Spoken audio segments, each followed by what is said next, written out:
to be affordable by your definition for those potential first-time buyers around the country? Yeah, look, it's a really good question. I think you have to look at the housing supply in total. So you've got social housing, government-owned housing to support those in the lowest incomes. You've then got private rental sector, where you can get affordable rents. And then you've got affordable homes standards, progressing up through different stages of the loan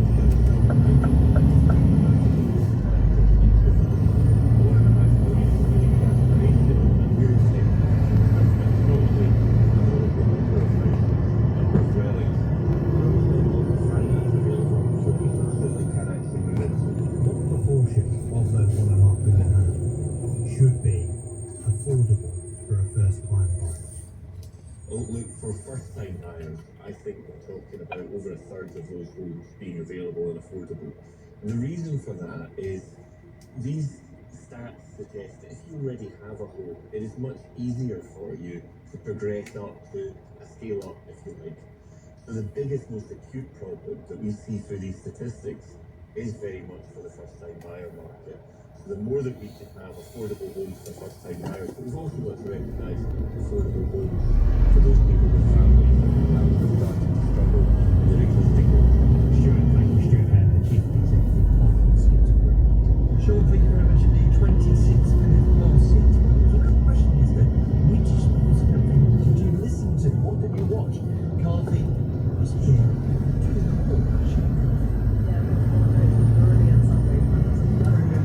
Sporting activity. England's test against West Indies, the England Championship out to the front, all finishing within a few minutes of each other. England's men's cricketers won their three-match series against West Indies by 241 runs, dismantling their opponents in a single session on day 4 at Trent Bridge. 20-year-old Shoaib Bashir becoming the youngest England bowler to take a 5-wicket haul in a home test, and was picked out for particular praise by Captain Ben Smith. I think the way that we brought back after that first wicket was impressive, and obviously Bash getting 5 wickets on a wicket didn't really offer that much. I think he showed his class, and yeah, he showed the role as well.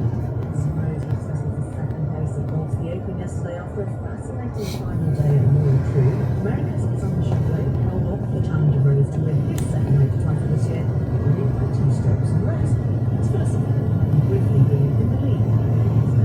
This will be a tough one, but a great one. At the same time, I feel like I played the hardest in the world all week. We played some of the best golf out of everybody all week. Didn't quite add up to the trophy. I can be really proud of myself, so there's no regrets, which I think is great. But you know, you get to a point in my career that you kind of want to make sure it happens sooner than later as well. So obviously, a great opportunity.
faced weeks of pressure to step aside after a faltering performance in a TV debate with Donald Trump last month. Mr. Biden has endorsed Ms. Harris as the candidate to replace him. She said she would earn and win the Democratic nomination at their national convention next month and would do everything in her power to defeat Donald Trump. She hasn't yet received an endorsement from some senior Democrats, including the former President Barack Obama. Reacting to the announcement, Mr. Trump said that Mr. Biden was not and never had been fit to serve as president, and that Kamala Harris will be easier to defeat. Sir Keir Starmer has praised Mr. Biden, saying he'd done what he believed was in the best interests of the American people. President Zelensky has thanked the president for his unwavering support for Ukraine. In other news, the NHS says a record number of patients in England have been diagnosed with dementia. Nearly 500,000 people are living with the condition, one of the highest rates in the world. 3 senior members of the cabinet have told the BBC's Panorama that if Labour fails to keep its promises, voters will back populist politicians instead. The Chancellor, Rachel Reeves, the Foreign Secretary, David Lammy, and the Health Secretary, Wes Streeting, said there was a risk of voters turning to the far left and far right of politics. Detectives in London have begun a murder investigation after a 15-year-old boy was shot dead in a park in West London. Police say 6 male suspects have been arrested. Research by the forecaster Oxford Economics suggests that only 1 in 8 renters in Britain can afford to buy an average property in their area. It's easiest for them in Scotland and the east of England, hardest in the West Midlands, Wales and London. Chris, thank you very much. What made the difference last night? What led to the momentous statement from Joe Biden that he will not be on the ballot against Donald Trump this November? We will be exploring what has just happened in American politics and what comes next throughout this morning's program.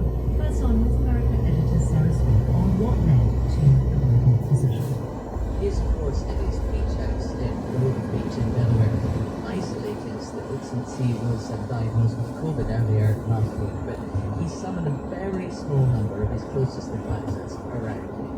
He couldn't ignore the growing calls for more and more senior Democrats to step aside, but they were also looking at some new private polling data within the Democratic Party that clearly showed that things were not moving in Joe Biden's direction and that it was time to step aside, not just to protect his dignity and his legacy, but also if the main goal for the Democrats is to try to defeat Donald Trump in November, finally realised he was no longer the candidate most likely to do that. And then this very swift process of coalescing around Kamala Harris, which seems to be underway, coalescing if not anointing, is that because they have polling data on her that shows her in a very different position, or is that about, as you said, legacy, that it's the way to safeguard his record in the last 3.5 years? Well, certainly she can run on that record and say that she was part of the administration who have achieved a fair amount. But I think it's a nervousness within the Democratic Party about having what could be a messy process if people were to fight it out for becoming the next candidate. They've only got 4 weeks until the Democratic National Convention in Chicago. They have to have the process sorted out by the 19th of August. There was a possibility that you could enthuse and excite voters by having several very experienced, very talented candidates fight it out amongst themselves at the convention as delegates voting for their favourite candidate.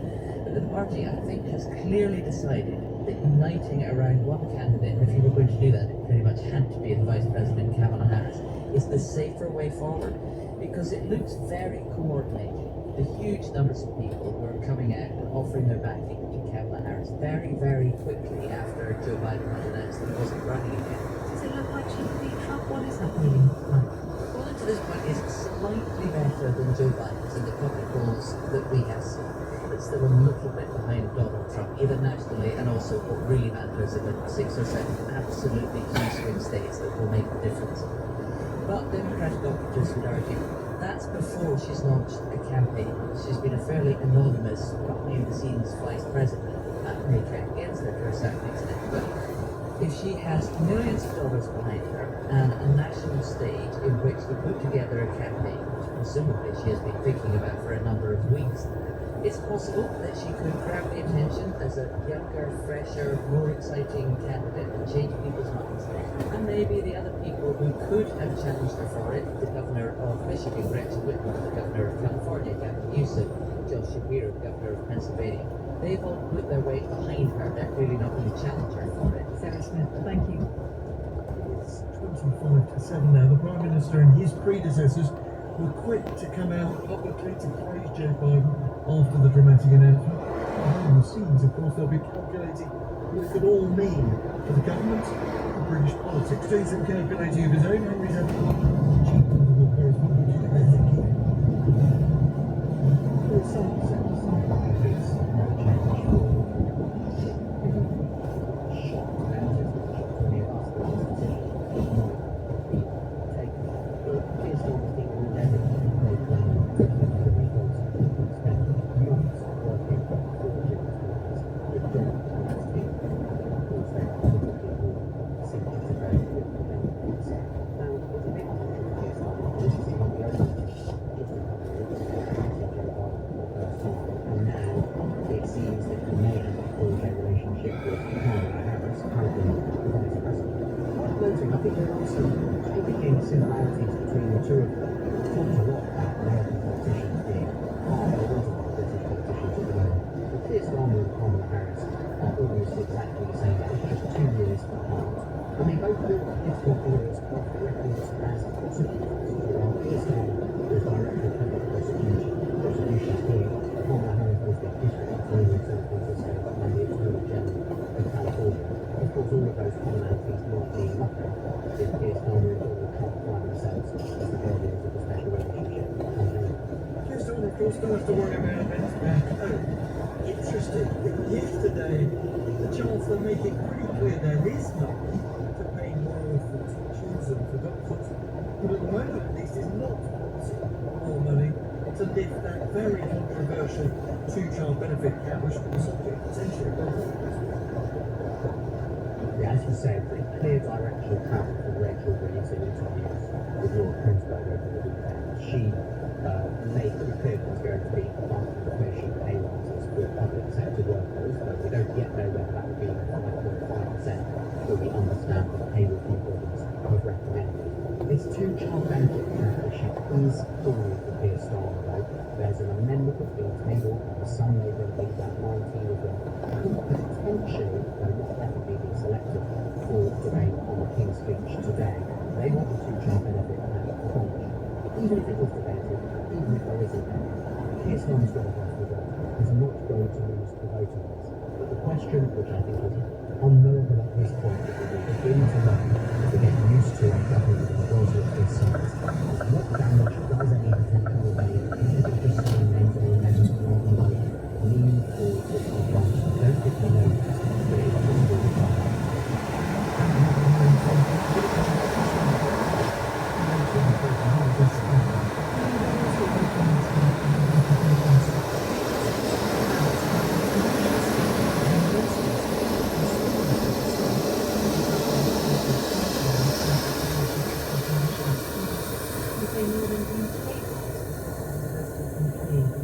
Representative body in Blackpool outside the Crown General Education Editor is on the line now. How serious is this threat? Some could go bankrupt.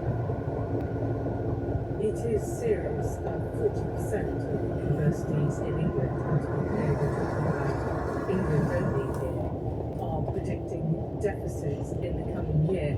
And if you look across England, pretty much everywhere you look, there are restructuring plans underway. In other words, staff numbers being cut, academics facing losing their jobs, some courses closing or merging with languages and humanities, particularly art in some universities.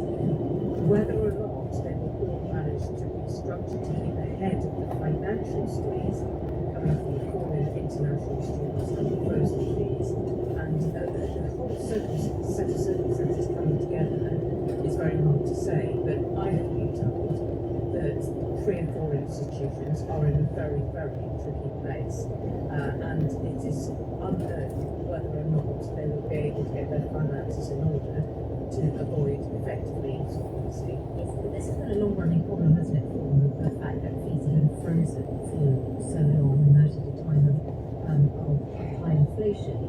Is the thing that's made make a real difference now, the fact that applications from foreign students are dropping off sharply or projected to do so? It's both. When the high fees came in at £9,000 in 2012, universities expected that over time they would broadly keep up with inflation. In fact, what's happened has been one £250 increase in 2017. So the real value of those things because of inflation has fallen substantially. And as a result of that, universities are heavily reliant on recruiting not just from China, but also in particular from India and Nigeria.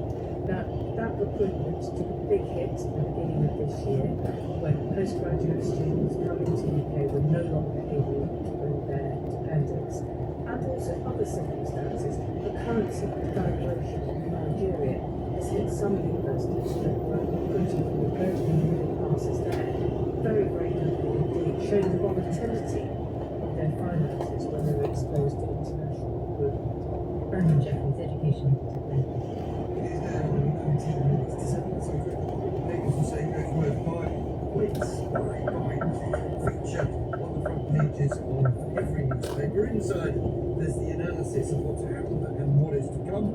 Our very own Justin, who we're going to be hearing from later in the programme, and some people call it special editions of Americas, this podcast with Sarah and Anthony, has written in the Times saying alongside the joy in Democrat circles there'll be deep anger for every one of the heartfelt Hungarians. The history will be kind tweets.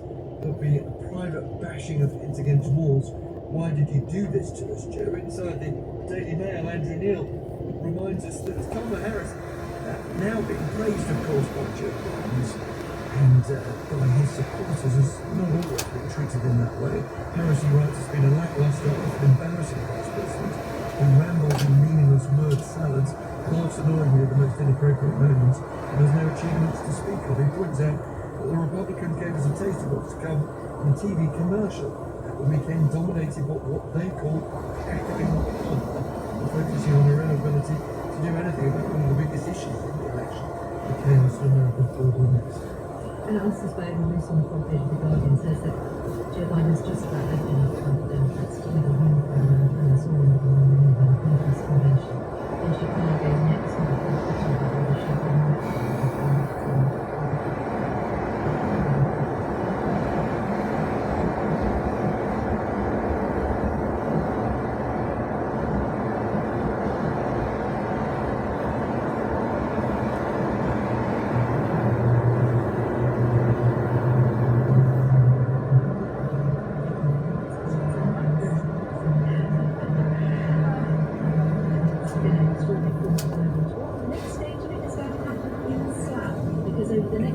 guests, including Prince Harry and former PM Boris Johnson, are expected to join the £563 million celebrations of the Bribery of Anand Ambani, who's the son of India's richest man, and luckily his father, Mukesh Ambani, owns a hotel and golf club near Slough Heights, and booked out for the next 2 months. The source tells the son of Ambani they're taken by horse, they do nothing of booking it for 2 months. The cost is chicken feed to them. The bride and groom and family will attend different parties planned between now and September.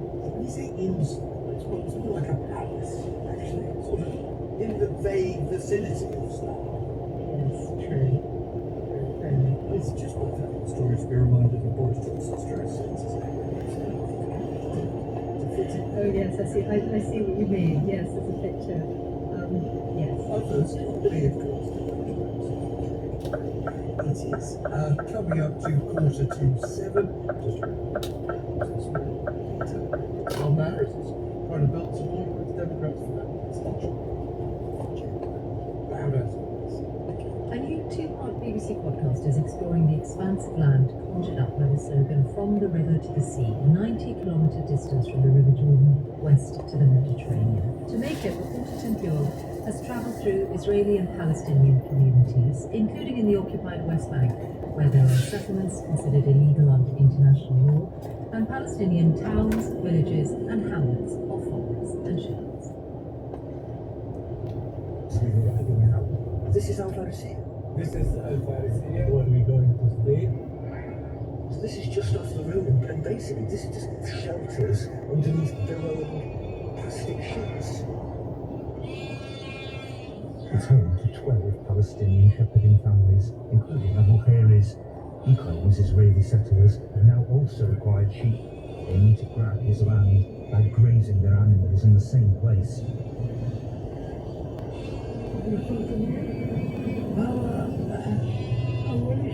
The first thing, one night, the settlers came with the goats and the sheep.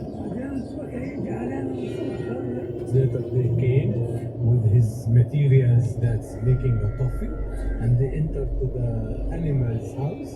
The enclosure for the sheep, yeah. Yeah, and they start making coffee. Start making coffee in there? Yes. And even later they was coming with the Israeli military. They saw that they asked him to leave.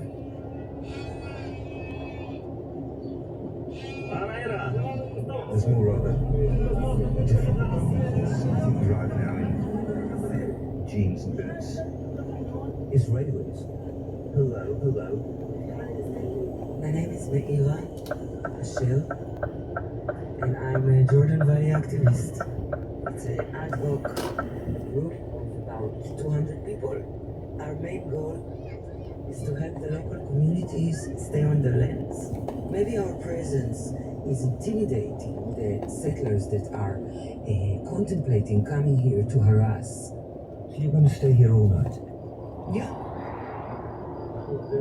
I'm bedding down too to see what happens, slightly nervously, because the activists say they are sometimes physically attacked by settlers in the middle of the night. Okay, good night.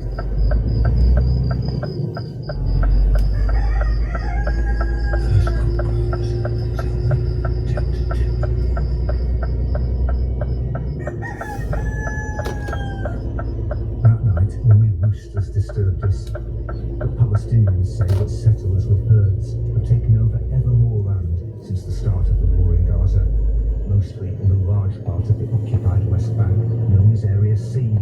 That's where, according to the Oslo agreements of the 1990s between Israel and Palestinian leaders, Israel has full control until a final peace agreement, though Palestinians see it as a key part of their future state. But Ismail Medad, an activist in the settler movement, says it's Palestinians, not Israelis, who are trying to expand their territory. People have literally been funded to move out and set up Bedouin tents and then graze because they don't own the land. They're forced to move. And then the headlines is that Arabs have been expelled from their land. So again, we return to the basic element of who is in charge. Further down the road, a Palestinian shepherd and his flock is trying to get past a herd of Israeli cows. There's about 20-25 cows and calves. It's like 20 meters between them and the flock of sheep. And actually the cows are now getting closer. They have almost mixed, going in opposite directions, the Israeli cows and the Palestinian sheep. It's like warfare by animals. Tim Hill reporting there. The podcast Crossing Continents, a Slogal and a Land is on BBC Sounds now. 11 minutes to 7. Biden out. Kamala in, and at least is what the president clearly wants. Because promises to their boss and of many Democrat leaders and the fellow Hillary Clinton, Kamala Harris, former vice president, is not the automatic choice to be the Democrat candidate who takes on Donald Trump. Backers of Harris praise the power of her frequency as a prosecutor, the power of her personal story too. Her criticize her frequently awful public utterances. I've been speaking to Gil Gerard, who was Kamala Harris's comms director, communications director, and she was California's Attorney General. But since then, he's written about her problems retaining and motivating staff. And tell me his reaction to this news. Pretty shook up. This is a very shocking and harrowing and unprecedented day in American democracy. For somebody who doesn't know Kamala Harris beyond perhaps the name as vice president and as a candidate 4 years ago, how would you describe her strengths, her weaknesses? Well, I think the strength of Kamala Harris is that she's had a meteoric rise in politics, and many people see her as an important symbol of the progress that is possible in America, and a sign that we're moving into a future where women, where people of color, where California has a central role in the politics of the nation. And I think she's really captured the hopes and the aspiration of millions of Americans in a way that has taken her from the district attorney's office in San Francisco all the way to the White House. All the way, there's been some bumps. She ran a pretty terrible 2020 campaign and dropped out before the primaries. She's had some issues keeping staff or articulating clearly her values and her positions in interviews and in other formats where that's important to communicate strongly. You know her, you work with her. Do you think, first of all, that she is ready to be the president as against to be the candidate, which is a slightly different question? I look at it this way. If Donald Trump can be president of the United States, anybody can be ready to be the president. So I don't think that's a question. I think that the people around Harris are very much in the Biden-Harris team so far. I think this is a question about whether we keep the office of the presidency in the hands of the Democratic Party and those who believe in its values, or whether we shift to a more aggressive and aggrieved and dangerous Donald Trump, who was promised to make some pretty dramatic changes that might remake our government in a less democratic form. So I do think that's not the most full-throated endorsement, is it? You're saying she's not Trump and therefore better, rather than she'd be a great president. Well, I think she has the potential to be a great president. Like I said earlier, she's captured the hopes and the aspirations of a lot of Americans. Right now, we're going to find out what she's made of. Part of the problem, part of the reason for your criticism is she's not a great communicator in some ways. She has stumbled in campaigns, not least on the most important issue she was asked to deal with, and the one that Trump believes is an election winner, illegal migration. Undocumented immigrants and immigration across the border is a problem that has vexed every American president for the past, 50, 60 years or longer. But it is a political football, and one where the Republicans tend to have an advantage because they can speak in very strong terms about being very aggressive and shutting down the border, which never actually manages to happen. But I think that Kamala can speak to those issues in a way that is less aggressive and more in line with democratic values. You referred to her difficulties retaining